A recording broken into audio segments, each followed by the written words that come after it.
can say hi to Judy. What now? Well, I'll just Hi, Judy. Just taking a cab. The driver took off on us. Yeah, so we're hoping the cab knows where it's going. This is incredible. Modern technology. It's pretty crazy. One morning, I had to go pick up the car, or I had to go do something. So, and the car was at the shop. So we took a Waymo, and to drop an eye off at school as well. Mm-hmm. And like, this is crazy. She lives in an age, like in a town, because this isn't everywhere. I don't even know where else it is, honestly. But that you're taking a driverless cab. Yeah. It's like Johnny Cab, Yeah.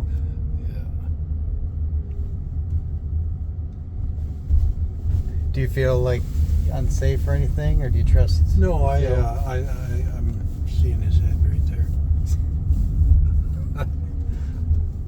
No, I don't.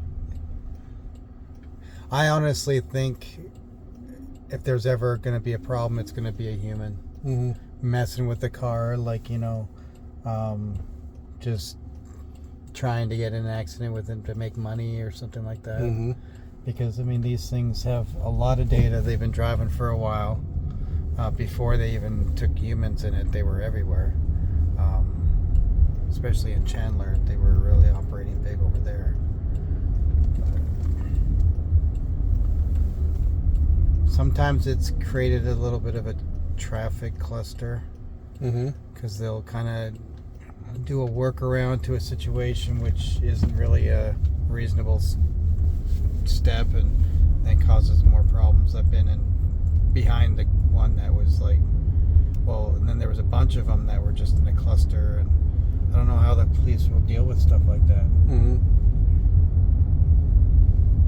Yeah, it's not as though you can arrest the driver of this vehicle. Yeah, like, I'm sure, like, upon impact, there, like, a phone call is made immediately, automatically, and customer service gets on the line and asks if you're okay and what happened and blah blah blah, among other things. Well, they probably got it all recorded exactly what happened too. Yeah. Probably cameras all over this thing. Oh yeah, and they've got big cameras, and there's cameras inside. There's a camera. There's a camera. That's not a I camera. wonder what one of these is worth. 100,000? With all the gadgets on it? Yeah. Oh, I think a lot more than that. Yeah. Yeah, because this vehicle itself probably would be a $60,000 or $70,000 vehicle. This isn't an electric vehicle, is it? Yeah. Oh, yeah, it is? It is. Okay. Yeah, there's, you can see the charge, Easy driver. and it shows how much battery. Oh, yeah. It's kind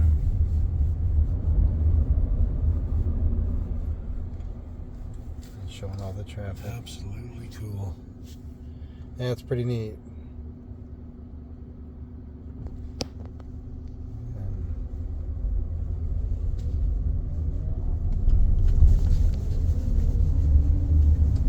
And the thing is, well, you don't have to tip. And this driver has no feelings, so it doesn't like try to like beat the light. It doesn't try to do things that, Yeah. it just has no An Uber emotion. driver trying to make some money would want to beat the light. Yeah. And the guy doesn't care if there's like 10 cars waiting behind him either. It's like no feelings, right? Yeah. Doesn't care. You lose the human factor. I don't miss it at all. Mm-hmm.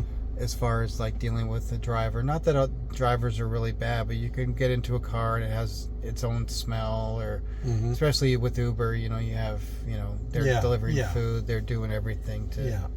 So it's just like this car always is, and there's usually like a can of wipes, like, so if I ever felt inclined, Yeah. Depending on the nationality of the driver too. I mean. Yeah. People have certain smells, and that's just the way life is. Yeah, like we have ours. Yeah. It's called Delicious. No, it's everyone has their own odors.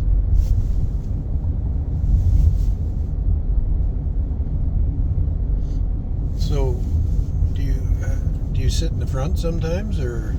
I never have, Uh-huh. but you could have 3 people.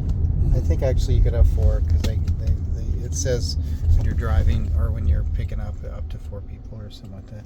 You used to ask how many, and one time I forgot I was going with an IS, so I put 1, and then I tried to change it, and it was really kind of a pain. Mm-hmm. And I was able to finally cancel it, and they gave me a free cancel, which normally they charge you to cancel. But all I wanted to do was change the amount of passengers, and they had no way of doing that. Well, that's And there was no real quick customer service line that I knew of. There probably is. You just got to get familiar with the service. Obviously, they call here quick. And I imagine, their call center is not like, can't be robust. You would think it would be pretty straightforward to change the number of passengers if you needed to. Yeah, and I didn't. There's no difference in fee or anything like that. So.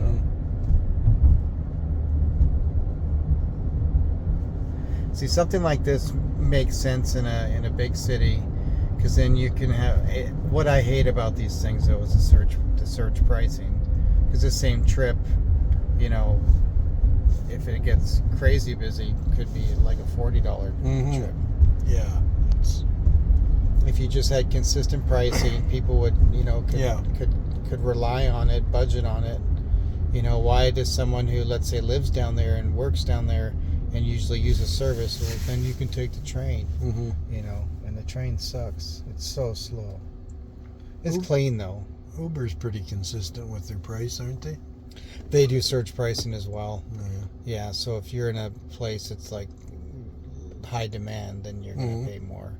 Like, we went to the Who concert. That was one of the veterans things.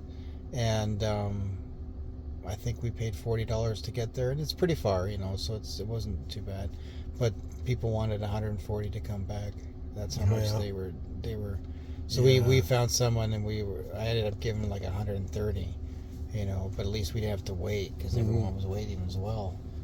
And They so did that to us in Mexico. One guy took us to a certain place and charged us $25, and then we were catching a cab back, and I asked the guy how much. He said $50. I said, yeah.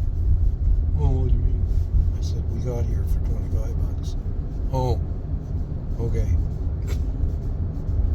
yeah, it's all those just. That's the culture. It's hard to get used to, I hear it's out in the open, all the bullshit.